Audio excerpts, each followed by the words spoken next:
की घटना है। तत्वा जीवा दो भाई थे। तत्वा और जीवा ये दो ब्राह्मण भाई थे। धर्म ग्रंथों को पढ़ते थे, सत्संग कथा श्रवण करते थे। एक दिन होता क्या है, घर में बैठ करके दोनों भाई विचार करते हैं कि धर्म के संबंध में पुस्तकों में पढ़ते हैं, कथा में सुनते हैं, उसमें यही बात सार निकलती है कि जीवन में गुरु करना चाहिए। जब तक गुरु नहीं तो जीवन शुरू नहीं। जीवन में गुरु होना चाहिए। तो गुरु कैसे करें, किसको बनाएं गुरु, उसकी परख कैसे होगी। तो दोनों भाई में वार्तालाप होते होते निर्णय में बात आई यह है कि एक पौधा को लगा दिया जाए अपने आंगन में और उस पौधा में संत के चरण धूलि डाला जाए। सुन रहे थे चरण धूलि के संबंध में। चरण धूलि डाला जाए, जिस संत के चरण धूलि से वह पौधा हरा भरा होगा उसी संत को गुरु बनाएंगे। अब गुजरात की बात है, रेगिस्तान है, बालू ही बालू, पानी की बड़ा किल्लत, बड़ा कष्ट।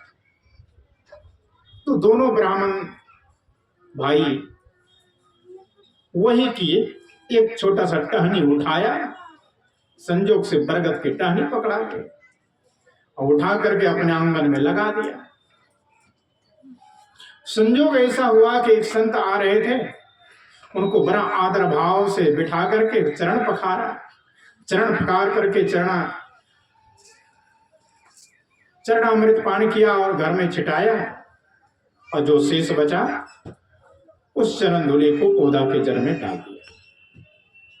एक दिन तो मिल गए, 2 दिन मिल गए, तीसरे दिन से मिलना बंद हो गया।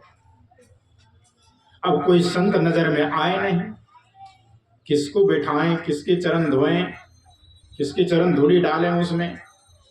अब दोनों भाई चिंतित हो गए, सोचने लगे क्या करें। 3 दिन बीते, 4 दिन बीते, 5 दिन बीते, 6 दिन बीते, 10-12 दिन बीते।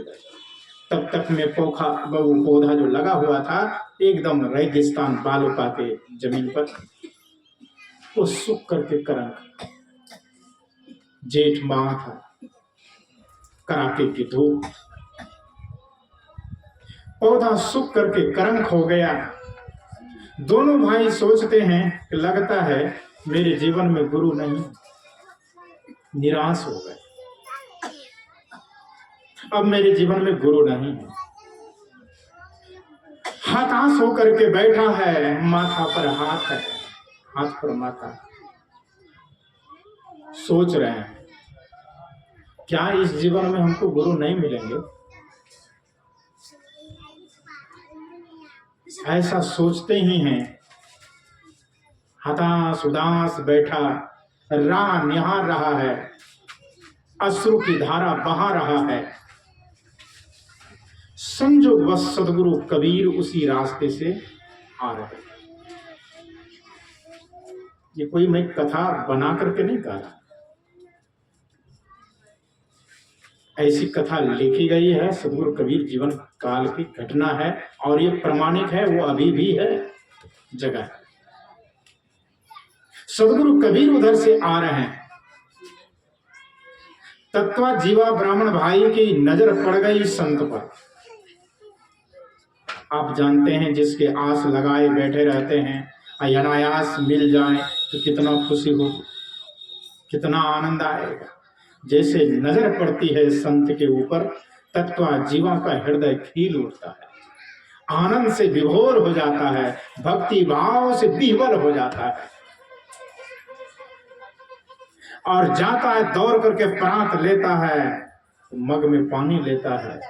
दोनों भाई दौड़ करके रास्ते पर आता है और एक बढ़िया सी कुर्सी लगा देता है और जैसे ही संत आए उनके समीप चरण में गिर करके माथा टेके और दोनों हाथ जोड़ करके विनती करने लगे, आप मेरे घर पधारने की कृपा करें।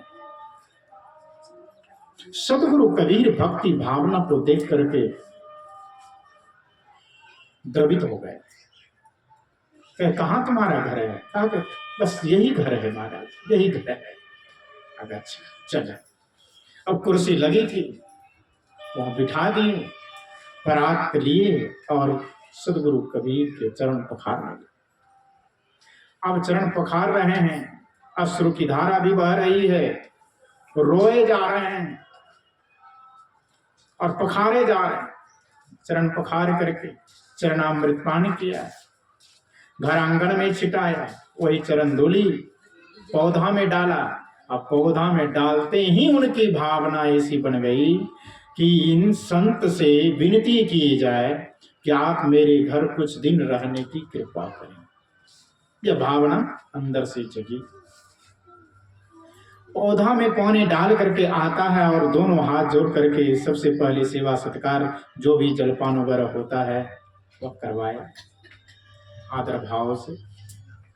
उसके बाद दोनों भाई हाथ जोड़ करके खड़े हो गए, कहते हैं हे संत भगवान, आपसे विनती है कि आप मेरे घर कुछ दिन रहने की कृपा करें, आसन रखने की कृपा करें, ताकि हम लोगों का सौभाग्य जगे आपकी सेवा करने की।